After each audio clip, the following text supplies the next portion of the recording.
अच्छा, अकाउंटिंग में क्या है कि किसी भी गिवन वक्त में तीन कैफियत हो सकती हैं किसी चीज़ की।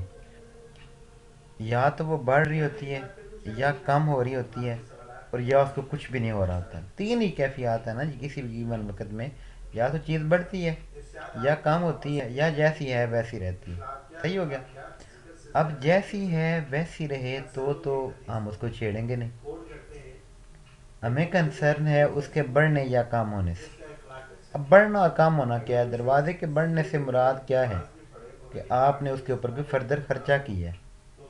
दरवाज़ा पहले से बड़ा कर तो नहीं हो जाएगा। ठीक हो गया। दरवाज़ा कम होने से मुराद ये नहीं है कि वो पहले से कुछ छोटा छोटा हो गया, उससे अमूमन मुराद यह है कि आपने कुछ बेच दिया। ठीक है। गाड़ी बढ़ने का मतलब है कि गाड़ी एक और ले लिया या उसको एनहांस करवाया है। गाड़ी कम होने का मतलब है कि उसकी वैल्यू गिरी है या आपने उसको बेच दिया। समझ आती है बात की? तो इसको हम इंक्रीज और डिक्रीज बोलते हैं। ये बात क्लियर हो गई। इंक्रीज और डिक्रीज क्या है कि चीज़ आपके पास एक चीज़ थी, आपने एक और ले ली, इंक्रीज हो गया। दो चीज़ें थी, एक बेच दी, डिक्रीज हो गया। ठीक है जी। अब मैं पहले आपको बता चुका हूँ कि पांच चीज़ें हैं। कैपिटल है, एसेट है, लाइबिलिटी है, इनकम है और एक्सपेंस। बच्चे, एक्सपेंस और एसेट, इन दोनों में क्या कदर मुश्तरक है? इनमें कदर मुश्तरक ये है, या इनकी सिम जो आपस में मतलब सेम बात है वो ये है, सिमिलैरिटी ये है कि दोनों की सूरत में आपकी जेब से कुछ जाता है। आप खर्चा करो। खर्चे और एसेट और एक्सपेंस का डिफरेंस याद है ना? कि एक्सपेंस का जो बेनिफिट है वो फ़ौरन मिल जाता है। जो एसेट है उसका बेनिफिट एक लेंथी पीरियड के लिए होता है। तो यही बेसिक डिफरेंस है ना। मतलब आपने बाइक ले ली है तो वो ज़्यादा से काम आएगी। पेट्रोल डलवाया है तो यूं इस्तेमाल होगा तो ख़त्म हो जाएगा। बाइक आप कहीं से घुमा के ले भी आए तो ख़त्म तो नहीं ना हो जाती। सही है जी। तो लेकिन दोनों सूरतों में बाइक लोगे तो भी जेब से पैसे दोगे या उधार करोगे, और पेट्रोल लोगे तो भी या पैसे दोगे या उधार करोगे। ठीक है। इसका मतलब है कि दोनों की नेचर सेम है। हमारी जेब से कुछ जाता है और उसके बदले में या तो हमारा एसेट एक बन जाता है या हमारा कोई खर्चा हो जाता है। ठीक हो गया। तो अब इसमें क्या है कि इनका बिहेवियर भी सेम है। जब ये दोनों बढ़ते हैं यानी कि जब अक्कर होते हैं तो हम इन्हें डेबिट करते हैं। जब ये दोनों बढ़ते हैं तो हम इन्हें क्या करते हैं? डेबिट करते हैं। डेबिट, DEBIT, और मुखफ़फ़ है इसका DR। बस आसानी के लिए है कि DR और CR बन जाए। ठीक है। क्रेडिट का जो मुखफ़फ़ है वो CR है। ठीक है। इसके बरक्स तीन चीज़ें हैं, लाइबिलिटी, इनकम और कैपिटल। ये तीनों जब बढ़े हैं तो ये क्रेडिट होती हैं, और कम हो तो डेबिट होती हैं। ठीक है। इसको फ़ौरन साथ याद करने की ज़रूरत नहीं है। इस वीडियो आपका लेक्चर रिकॉर्ड हो रहा है, बाद में आप दोबारा इसको सुन सकते हो कि एक्सपेंस और एसेट बढ़ें तो क्या होते हैं? डेबिट होते हैं। और ये अगर कम हो तो ये क्या होते हैं? क्रेडिट होते हैं। इसके बरक्स इनकम, कैपिटल और लायबिलिटी, ये तीनों बढ़ें तो क्रेडिट होती हैं, और कम हो तो क्या होती हैं? डेबिट होती हैं। ठीक है। इसकी आप एक सिंपल एग्जांपल लेते हैं। मसलन आपके पास, आपने बिज़नेस शुरू किया। ठीक हो गया। बिज़नेस जब आप शुरू करते हैं, फ़र्ज़ करते हैं कि आपने 10,000 रुपये से बिज़नेस शुरू किया, तो रुपए क्या है? कैश है, और कैश एसेट होता है। और बिज़नेस शुरू करें तो जो इन्वेस्टमेंट उसको कैपिटल बोलते हैं। ये चीज़ तो आपके नॉलेज में है ना अब। ठीक हो गया। तो इसका मतलब है पहले ना आपके पास पैसे थे ना आपके पास कैपिटल था। बिजनेस के पास जाहिर सी बात है ना पैसा था ना कैपिटल था। आपने पैसे लेके आए, उससे आपने बिजनेस शुरू किया, तो पैसा भी आ गया, कैपिटल भी आ गया। मीन्स के पैसा भी बढ़ा, कैपिटल भी बढ़ा। समझाती है बात? ठीक है। तो बच्चे, जब कैश एसेट है वो बढ़े तो क्या होती है? डेबिट होती है। ऐसे ही है ना। और जो आपका कैपिटल अकाउंट है वो जब बढ़ता है तो उसका रूल अभी मैंने आपको बताया था, वो क्या होता है? क्रेडिट होता है। ठीक है। तो हम एंट्री पास करेंगे कि कैश डेबिट हो गया है और कैपिटल अकाउंट क्रेडिट हो गया। Cash debit, capital account credit. ठीक है। ये मतलब स्ट्रेट फॉरवर्ड सी एक बात है और ये अकाउंटिंग की पहली एंट्री है। क्योंकि बिज़नेस शुरू करना है तो आगे की बात चलेगी। तो बिज़नेस शुरू करने की एंट्री क्या है कि जिस चीज़ से आप बिज़नेस शुरू कर रहे हैं, पैसे से शुरू कर रहे हैं, कैश, डेबिट, कैपिटल, क्रेडिट। ठीक हो गया। अगर आप वो पैसे सीधे बैंक में रख रहे हैं या बैंक से ही ला रहे हैं तो बैंक डेबिट और आपका कैपिटल अकाउंट क्रेडिट। अगर आप किसी बिल्डिंग से शुरू कर रहे हैं कि अपनी बिल्डिंग थी, साथ में 20,000 कैश है, हम फ़र्ज़ करते हैं कि 5 लाख की बिल्डिंग है और 20,000 रुपया कैश से आप बिज़नेस शुरू कर रहे हो, तो हम 5 लाख से बिल्डिंग को डेबिट कर देंगे क्योंकि वो एसेट है और बिज़नेस में आ रहा है। 20,000 कैश बिज़नेस में आप ला रहे हैं, उसको भी डेबिट कर देंगे। तो 5,20,000 से हम कैपिटल अकाउंट को क्रेडिट कर देंगे। ठीक हो गया। तो ये बस इतनी सी बात है, वो जो मेजर चीज़ समझने की है। बाकी तो इसकी प्रैक्टिस है और इसमें काफ़ी इसने अच्छे क्वेश्चन दिए हुए हैं आपको करने के लिए। जो मेन चीज़ है वो ये है कि जी क्या बढ़ रहा है और क्या कम हो रहा है। अब अगर मैं गाड़ी ख़रीदूँ, सिंपल फिलर आपने समझना है, इसको अकाउंट्स में जाने की ज़्यादा टेंशन देनी।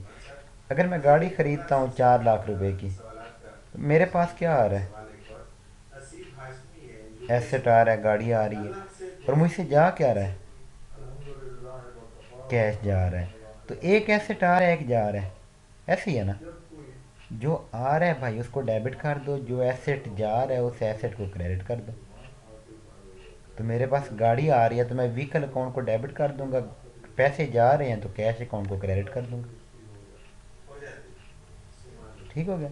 अच्छा, अगर मैं बिजली का बिल देता हूँ, ठीक है, तो हम उस खर्चे को डेबिट करते हैं। जैसे यहाँ पर हम एसेट आया तो एसेट को डेबिट किया ना, वैसे ही जो उस खर्चे का नाम है, जैसे वहाँ पे यूटिलिटी बिल है, वो फ़र्ज़ करें 2,000 रुपया, तो मैं यूटिलिटी बिल को डेबिट कर दूंगा 2,000 से, और उसके बदले में मुझसे जा क्या रहा है? पैसा जा रहा है ना, तो मैं कैश अकाउंट को क्या कर दूंगा? क्रेडिट कर दूंगा।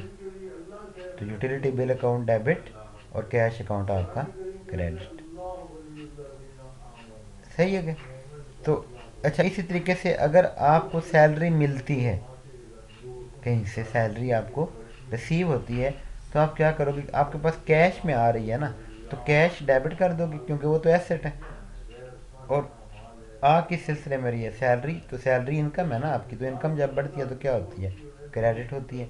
तो फ़र्ज़ करें 10,000 सैलरी है तो हम कैश डेबिट कर देंगे और सैलरी अकाउंट को क्रेडिट कर देंगे अगर हमें मिल रही है। अगर आप अपने किसी मुलाजम को सैलरी दे रहे हो तो फिर खर्चा है वो आपका, ऐसे ही है ना। तो फिर आप सैलरी अकाउंट को डेबिट कर दोगे क्योंकि वो खर्चे का हेड बन गया ना, और कैश अकाउंट को क्या कर दोगे? आप क्रेडिट कर दोगे। ठीक हो गया। तो इसी तरीके से अब अगर हम लाइबिलिटी के एग्जांपल लें, अगर आप बैंक जाते हैं, आपसे कहते हैं जी मुझे 10 लाख रुपया लोन चाहिए, और फ़र्ज़ करें वो सारी रिक्वायरमेंट्स पूरी करने के बाद वो आपको दे देते हैं, तो क्या होगा? कैश आ रही है आपके पास आ रही है ना, क्योंकि वो आपको पैसे दे रहे हैं। लेकिन आपको पैसे बाद में वापस करने हैं तो आपकी क्या बन गई? वो लाइबिलिटी बन गई। तो बच्चे, जो पैसे आपके पास आए आप कैश को डेबिट कर दोगे, और जो कि आपने बाद में बैंक को वापस करने हैं तो आप बैंक लोन अकाउंट को क्या कर दोगे? क्रेडिट कर दोगे। क्रेडिट कर दोगे। ठीक हो गया। ये बेसिक बेसिक असूल हैं। अब जो एग्जांपल हमारे सामने है, मैं जो क्वेश्चन 1 है ये करवाता हूँ आपको, कि वो कहता है कि bought office equipment on credit from D Isaac limited.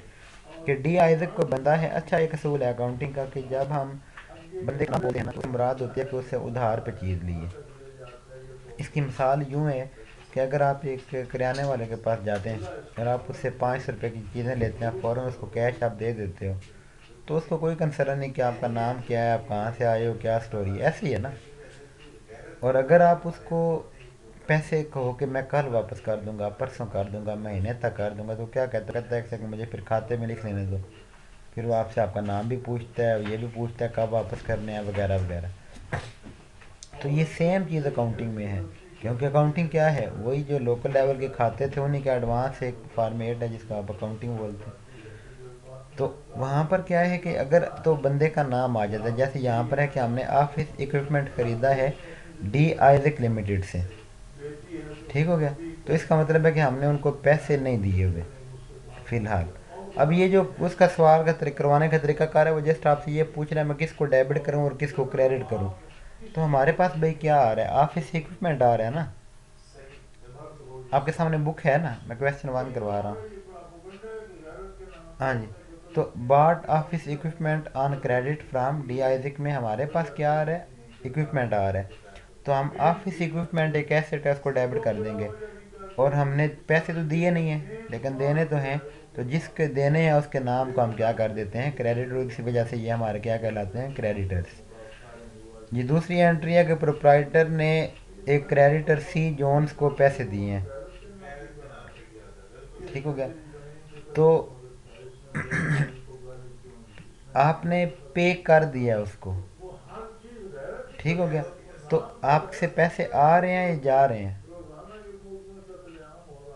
जा रहे हैं। ठीक है जी। तो हम उसको क्या करेंगे, जो आपका है कैश अकाउंट है उसको क्रेडिट कर देंगे। और जो लाइबिलिटी ख़त्म हो रही है ना, पहले किसी के देने थे उसको पैसे दे दिए, तो अब लाइबिलिटी पहले से कम हो गई ना, तो जब कम होती है तो डेबिट होती है। तो सी जोन्स को डेबिट कर देंगे और कैश अकाउंट को क्रेडिट कर देंगे। इसमें एक पहलू ड्राइंग वाला आ सकता है, लेकिन मैं फ़िलहाल उसमें जानबूझ के जा नहीं रहा, आपको कन्फ्यूजन से बचाने के लिए। इसे ट्रेड फॉरवर्ड फ़िलहाल बात जो है ना उसको वैसे रखते हैं। आगे कहता है कि a debtor N Fox paid us in cash. एक बंदा था एन फॉक्स नाम का, जिसने हमें पैसे वापस कर दिए हैं। पहले उसने हमारे देने थे। अच्छा, क्या असूल था, जिसने पैसे देने हों वो भी हमारा एसेट है। रिसीवेबल्स या जो डेटर्स होते हैं वो हमारा एसेट होते हैं। तो उसने चूँकि आपके पैसे देने थे और अब दे दिए, तो चलो ये तो अच्छी बात है कि पैसे हमारे पास आए, हम अपने उस अकाउंट को डेबिट कर देते हैं, कैश अकाउंट को डेबिट कर देते हैं। लेकिन एक एसेट पहले से कम भी तो हो रहा है ना। अगर फ़र्ज़ करें उस बंदे ने पहले आपके 1000 रुपये देने थे, अब तो आप उसने आपका कुछ नहीं देना। तो जो आ गया उसको तो मैंने कैलकुलेट कर लिया, मैंने कह दिया कि कैश डेबिट हो गया। तो उसके बदले में मेरा एक एसेट जा भी रहा है, अब उस बंदे से मैं फर्दर पैसे नहीं मांग सकता। ऐसे ही है ना। तो उसको हम क्या कर देते हैं, उसके नाम को क्रेडिट कर देते हैं जी। Repaid part of loan from P Exeter by cheque. उसने एक जो लोन लिया हुआ था पी एक्सटर से, उसका कुछ हिस्सा चेक के वाया दे दिया। जो कुछ हिस्सा दिया, जितना भी दिया, यहाँ पर क्वेश्चन है डेबिट किसे करना है और क्रेडिट किसे करना है। अच्छा, जब लफ्ज़ चेक का है तो उसका मतलब होता है कि बैंक अकाउंट के वाया बात हो रही है। ठीक हो गया। तो बैंक अकाउंट को आप क्या कर दोगे, क्रेडिट करोगे। तो आपसे जा जो रहे हैं, अगर तो पैसे आपके पास आते तो आप बैंक को डेबिट करते। अब आप किसी को दे रहे हो तो आप बैंक अकाउंट को क्या कर दोगे, क्रेडिट कर दो। ठीक हो गया। उसके अकाउंट को, उस बंदे के अकाउंट को डेबिट कर दोगे। क्यों? क्योंकि वो हमारी लाइबिलिटी थी, पहले से कम हो रही है। क्रेडिटर था ना, क्रेडिटर था। अगर पैसे दोगे तो पहले से उसकी लाइबिलिटी जो है वो कम हो जाएगी। ठीक हो गया। और उसके बदले में लेकिन आपका एक एसेट भी जाएगा, आपका बैंक अकाउंट भी पहले से कम हो जाएगा जी। Return some of office equipment to D Isaac. हमने कहा यार वो कुछ सामान जो लाए थे तुम्हें वापस करना है। तो अगर जब लिया था तो ऑफिस इक्विपमेंट को डेबिट किया था, डी आइजक को क्रेडिट किया था। तो कॉमन सेंस भी ये कहता है कि अगर वापस करना है तो फिर एंट्री उल्ट होनी चाहिए। ठीक है ना। तो फिर हम डी आइजक को डेबिट कर देंगे और ऑफिस इक्विपमेंट को क्रेडिट। अगर इसकी टेक्निकल साइड में जाएं तो उसकी स्ट्रेट फॉरवर्ड रीज़न है कि आपकी लाइबिलिटी पहले से कम हो रही है क्योंकि सामान जो वापस कर रहे हो। लेकिन सामान वापस कर इसका मतलब है एसेट भी कम हो रहा है। तो जो लाइबिलिटी कम हो रही है, जो कि यहाँ पर डी आइजक है, उसको हम डेबिट कर देते हैं। और जो एसेट कम हो रहा है, जो यहाँ पे ऑफिस इक्विपमेंट है, उसको हम क्या कर देते हैं, क्रेडिट कर देते हैं। ठीक हो गया। आगे कहता है कि a debtor N Lane pays us by cheque. एक डेटर था, उसने हमें पैसे दिए, लेकिन दिए हैं किसके वाया, चेक के वाया। मैंने बताया आपको, जब भी चेक आया करेगा तो उससे हमारी मुराद क्या होगी, बैंक होगी। तो बच्चे बैंक में इसका मतलब पैसे आ रहे हैं, बैंक आपका एसेट है, पहले से बढ़ रहा है। एसेट जब बढ़ता है तो डेबिट होता है। ठीक हो गया। तो बैंक अकाउंट डेबिट हो जाएगा। और जिस बंदे ने आपको वो दिया है उसके नाम को आप क्या कर दोगे, क्रेडिट। क्योंकि अब आपको उतने पैसे उससे कम वसूल करने हैं, आपका एसेट पहले से कम हो गया। Bought monitor, sorry, bought motor van by cash. Motor van खरीदी है कैश के ज़रिए। मोटर वैन क्या है, एसेट है, कैश भी एसेट है। जो बढ़ रहा है एसेट उसको डेबिट कर दें। कौन सा बढ़ रहा है, मोटर वैन बढ़ रही है। ठीक है। पहले नहीं थी आपके पास, अब है, तो मोटर वैन अकाउंट डेबिट हो जाएगा और आपका जो कैश अकाउंट है वो क्या हो जाएगा, क्रेडिट हो जाएगा। ठीक है जी। अच्छा, अब इसकी ना, जो ये जो सिर्फ इतना हिस्सा है, ठीक है, इसके ऊपर थोड़ा सा एक दफ़ा आपने जो दिमाग है वो लड़ाना है। मैं कोशिश करूँगा कि कल इसको ना एक दफ़ा एक्सेल की किसी शीट पे, मुझे आज उधर टाइम नहीं मिला ऑफिस में रिकॉर्ड करने का इसको, तो वगरना मैंने वो, मेरा माइंड था कि उसको एक्सेल के ऊपर करके ना तो आपको दिखा दूंगा कि इस तरीके से वो करता है। तो फिलहाल आपने इसको ध्यान से सुनना है, और जो दूसरा lecture rules of debit and credit के नाम से ना, वो ज़्यादा मतलब बाकायदा एग्जांपल्स के साथ है, होपफुली वो अगर अच्छा रिकॉर्ड हुआ हुआ है तो उसको याद से इसके साथ अभी आपने सुनना है। यानी कि ये तो आपने कर लिया ना, इसको मैं अपलोड कर दूंगा अभी। ये मैं जब कार क्लोज करता हूँ तो आपने इसी थ्रेड में यूट्यूब पे जो है वो rule of debit and credit के नाम से एक लेक्चर मौजूद है, ठीक है, उसको आपने ध्यान से आप सुनना है अपना लेक्चर समझ के, ठीक है। फिर जब मैं कल एग्जांपल उसके ऊपर अपलोड करूँगा इंशाल्लाह एक्सेल के ऊपर, तो फिर आपको आइडिया हो रहा होगा कि चीज़ें जिस तरीके से मूव कर रही हैं वैसे क्यों कर रही हैं। ठीक है जी।